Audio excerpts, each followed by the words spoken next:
की जो लड़ाई शुरू होती है वो थाने के एफआईआर से शुरू होती है। और हमारा देश 70 साल में न्याय व्यवस्था की इस चौखट पे खड़ा है जहां विधानसभा में सवाल उठाने के बाद एफआईआर होता है।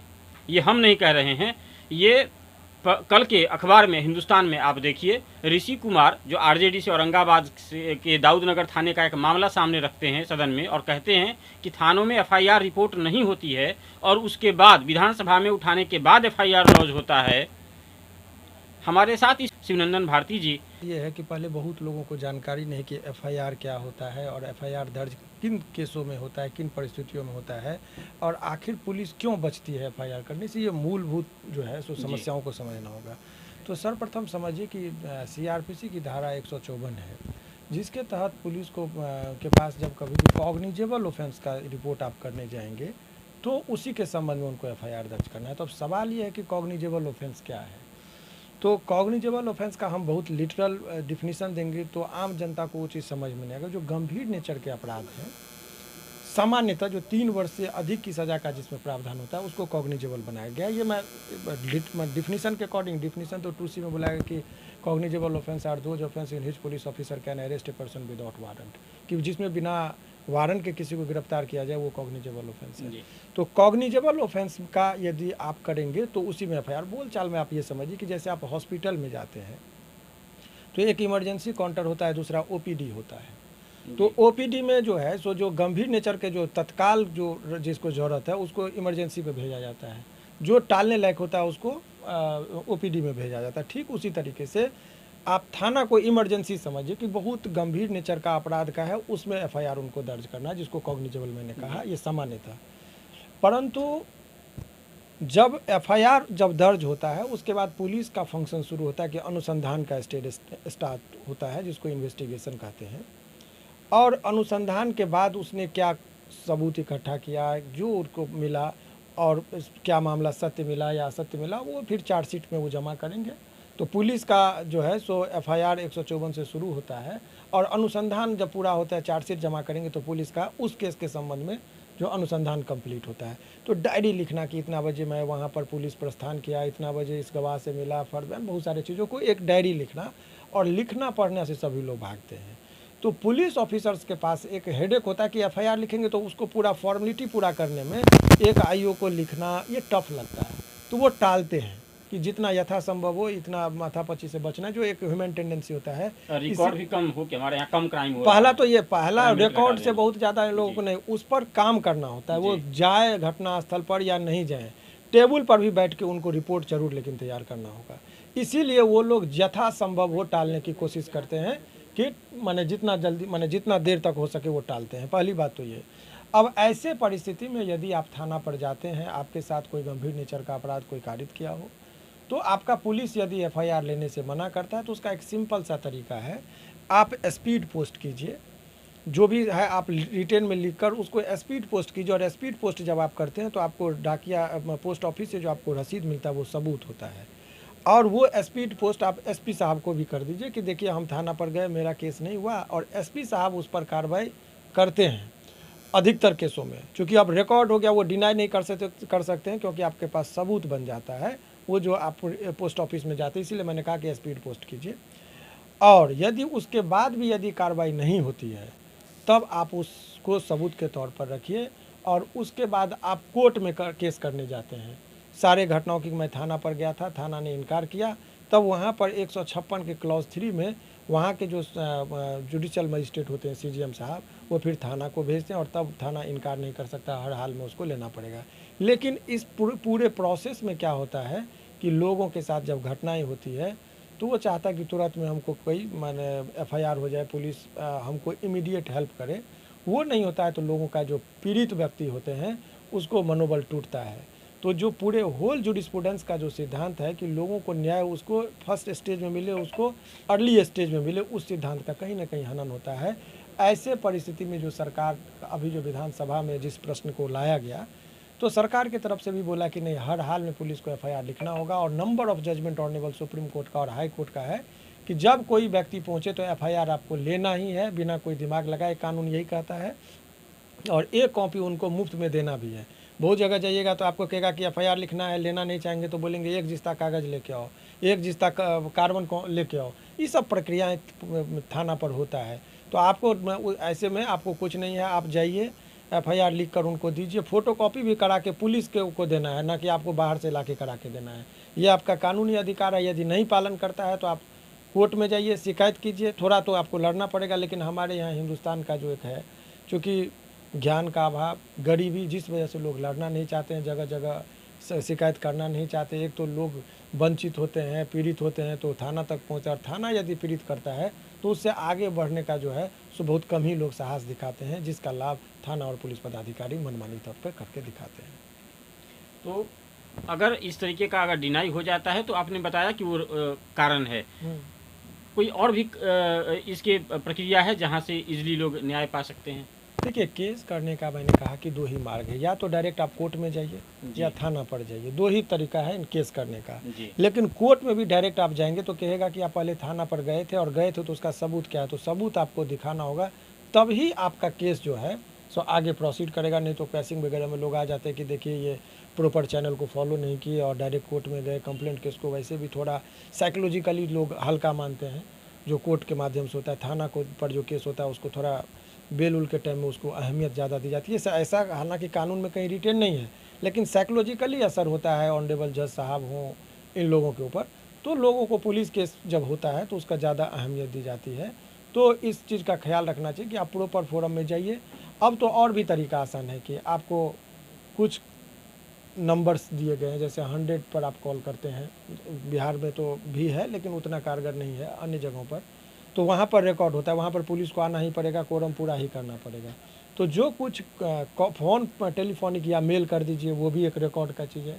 तो आज के डिजिटलाइजेशन के इस दौर में बहुत सारा साधन है जिसका इस्तेमाल करके आप पुलिस तक पहुँचाएँगे और पुलिस उसको डिनाई नहीं करेगी। और कॉग्निजेबल ऑफेंस में पुलिस को मिल गया खबर और यदि एफआईआर नहीं करते हैं तो ऐसे परिस्थिति में हाई कोर्ट मॉनिटरिंग करती है और कड़ी से कड़ी फटकार लगती है। आए दिन देखते होंगे कि आप एसपी साहब को भी बुलाकर हाई कोर्ट में निर्देश दिया जाता है, सख्त लहजों में उनको जो है सो समझाया जाता है कि आप अपने पदाधिकारी को बोलिए कि एफआईआर लेने में नाकानी न करें। तो ये सब उपचार हैं। तो ऐसे परिस्थिति में लोगों को साहस दिखाने की ज़रूरत है। लड़े हैं तो लड़ने की जज्बा दिखाइए, कोर्ट तक पहुँचिए, और कोर्ट में जाएंगे तो ऐसे पदाधिकारी जो एफआईआर लेने से मना करते हैं वो बख्शे नहीं जाते हैं, उनके खिलाफ कड़ी से कड़ी कार्रवाई की जाती है। कई बार केस हो जाने के बाद लोगों का जो है वो ये आरोप होता है कि केस डायरी लिखने में या विभिन्न स्टेप पर जो है पैसे की डिमांड की जाती है या तंग किया जाता है कि पैसा दीजिए, ऐसा कुछ है। अगर ऐसा कोई शिकायत हो तो क्या अधिकार है? उसके फिर अलग है कि यदि आपको लगता है कि पैसे की डिमांड की जा रही है, इस तरह की बात है, तो उसके लिए आप शिकायत करेंगे। निगरानी विभाग बनाया गया है, वहाँ पर बहुत लोगों को देखेंगे कि रंगे हाथ घूस लेते पकड़े भी जाते हैं। तो एक तो प्रावधान ये है। लेकिन आपको लगता है कि आप दूसरा विपक्षी से जो आईओ है उसके पैसा खाकर और वो एक तरफा कार्रवाई कर रही है, अनुसंधान में वो निष्पक्ष बातें नहीं ला रही है, एक तरफा बातें ला रही है, तो ऐसे परिस्थिति में भी आपके पास एक कानूनी उपचार है। उसमें वो जो अनुसंधान के दौरान आपको लगता है कि वो एक तरफा कार्रवाई कर रहे हैं तो प्रोटेस्ट पिटीशन जो है सो न संबंधित न्यायालय में आप डाल दीजिए। विरोध पत्र कहते हैं कि आप उस समामत का कि आईओ जो है सो इस तरह का मनमानी कर रहा है, वो रिकॉर्ड पर रहेगा, फिर उस पर भी बात होती है। बहुत सारे लोगों का देखिएगा केस होने के बाद नाम जो है सो कहता है कि फाइनल फॉर्म में चार्जशीट में छांट देता है, जो बोलचाल की भाषा में। तो फिर आपका प्रोटेस्ट पिटीशन के आधार पर या जो भी चीज़ देखेंगे तो वो कॉग्निजेंस जो है सो उस धारा में ले लेती है, बाद में भी नाम जुड़ता है जिसको कॉग्निजेंस कहते हैं। तो ऐसे परिस्थिति में लोगों को निराश होने की ज़रूरत नहीं है। आपका यदि बात जेन्युइन है, आप अंतिम दम तक बात को उठाते रहिए। एक जो जानकार एडवोकेट हो उनके संपर्क में, जानकार एडवोकेट मैंने इसलिए कहा कि वकालत एक आर्ट है। अब ये कला है, हर काला कोट वाला बहुत लोगों को है, आपको लगेगा कि वकील है, लेकिन जो एक साधारण व्यक्ति वो तय नहीं कर पाता और वो उसमें से आइडेंटिफाई नहीं कर पा रहा है कि कौन बेहतर वकील है। तो बेहतर वकील की तलाश जो है वो बहुत सारे चीज़ पैमानों पर होता है। जैसे एक उदाहरण के तौर पर आप समझिए कि यदि एक बांसुरी किसी को हमको और आपको बजाने के लिए दे दे तो हम लोग फूकेंगे तो एक सीटी की आवाज़ निकलेगी, पिपही टाइप का। लेकिन वही एक कलाकार जब बजाता है तो उससे एक धुन पैदा होता है, किस छेद को कब दबाना है, किसको उठाना है, कब जोर से फूकना है, कब धीरे फूकना है, तो एक धुन पैदा होता है। और जब धुन पैदा होता है तो सभी लोग उस पर झूमते हैं। ठीक उसी तरीके से वकालत में किस बात को बोलना है, किस बात को नहीं बोलना है, किस बात को धीरे से बोलना है, किस बात को जोर से बोलना है, ये एक पर्सनल परफॉर्मेंस है, एक आर्ट है। तो जब इस चीज़ को लोग जो वकील साहब होते हैं, जिनको ज्ञान होगा, उनको पता है कि किस बात को हमको उठाना है, किस बात को नहीं उठाना है, तो उसमें जो एक्सपर्ट हो, और ये बरसों का मेहनत करने के बाद लोग पढ़ते हैं, उतना ज्ञान होता है, और वो ज्ञान जब कोर्ट के सामने कन्विंसिंग मूड में जो रखने की क्षमता हो, वही बेहतर वकील होता है। और हर कोर्ट में आपको मिलेगा कि बहुत नामी वकील हैं, नामी वकील हैं, लेकिन आपका के हर केस एक रिसर्च है। बहुत जगह आपको बहुत नामी वकील मिलेंगे, परंतु आपको पता चलेगा कि वहाँ पर वो आपके केस पर वो काम नहीं कर पा रहे हैं। तो ऐसे भी नहीं, आपको एक मध्यम वर्गीय भी वकील हो जो आपके केस को वहाँ न्यायालय में प्रेजेंटेशन का जो उनका तरीका हो, वो प्रभावशाली तरीके से यदि उसको रखेंगे तो आपका काम होगा। तो इसमें वकीलों का भी चयन जो है सो एक बहुत महत्वपूर्ण, न्याय दिलाने में एक महत्वपूर्ण जो है सो भूमिका निभाता है। इसीलिए वकील का चयन कीजिए अपना। और एक और अहम बात मैं बता दूं कि भारतीय न्याय प्रणाली में कहा था कि न्याय मिलता नहीं है, यहाँ न्याय प्राप्त करना होता है। न्याय प्राप्त का मतलब ये हुआ कि आपको, आपके साथ अन्याय हुआ है तो आपको भी कोशिश करनी होगी। ऐसा नहीं कि वकील साहब को फाइल दे दिए, छोड़ दिए, भूल गए तो काम हो जाएगा। आपको डे बाय डे उसको मॉनिटरिंग करना होगा, आपको भी तत्परता दिखानी होगी, आपको भी कोर्ट तक पहुंचना होगा, आपको ही साबित करना होगा कि आपके साथ अन्याय हुआ है, सबूत इकट्ठा करना इत्यादि। तो ऐसी जो प्रक्रिया, जो न्यायिक प्रक्रिया है, उसको फीस देना होगा वकील साहब। वो तो बात का चीज़ है, फीस तो स्वाभाविक है, वो बात की चीज़ है, लेकिन आपकी तत्परता, जो चूँकि वो रिसर्च वर्क है, और आदमी तब तक रिसर्च करता है या तो बहुत ऑनेस्ट है, या काम के लोड में भी लोग इधर उधर चले जाते हैं। तो एक तत्पर आदमी की ज़रूरत है जो संवेदनशीलता के साथ आपके दुख और दर्द को समझे और वो भावनात्मक रूप से लड़ जाए। देखिए, वकील के पास अनेकों फाइल होता है, आप केस हारते हैं, वकील कहेगा कि 50 केस में से मैंने 2 केस को हारा, लेकिन वो 2 और आपका केस, आपकी ज़िंदगी वकील के यहाँ एक फ़ाइल बनती है। तो वो फाइल समझ के नहीं देखे, एक ज़िंदगी समझ के केस को लड़े, ऐसे वकील का चयन कीजिए तो बेहतर है कि आपको न्याय जरूर मिलेगी। इसका चयन करना चाहिए। ये एक बड़े पर्दे को उठाया है ये ऋषि कुमार ने, और ये सदन में चर्चा हुई सम्यक इस बात के लिए, जो लोग वहाँ इस पक्ष में थे वो साधुवाद हैं। ये वाकई में थाने में हो रहा है ऐसा कि प्राथमिक स्टेज पर जहाँ एफआईआर होनी चाहिए वहाँ बड़ा खेल चल रहा है। लोग हिम्मत हार जा रहे हैं। जो लोग बहुत दूर दराज के क्षेत्र में रहते हैं और पढ़े लिखे नहीं हैं, सक्षम नहीं हैं, उनकी न्याय की लड़ाई बहुत लोगों की वहीं कमज़ोर हो जाती है। ऐसा कोई वाक़या आपको भी, चूँकि आप प्रैक्टिसिंग हैं, ऐसा कोई वाक़या आपके भी को भी याद आ रहा है जब इस तरीके का खेल खेला गया हो प्राइमरी स्टेज में? देखिए, आपको बता रहे हैं कि आपको मैंने जो बताया, हालांकि पहले के दौर में और अब के दौर में बहुत अंतर है। पहले तो धड़ल्ले से थाना पर से ही लौटा दिया जाता था, डांट डपट के आपको बहुत कुछ करना होता था। लेकिन अब चूँकि लोगों को अपना अधिकार भी मालूम है, और अब आज के डेट में हर हाथ में मोबाइल है और हर हाथ मीडिया का काम करता है।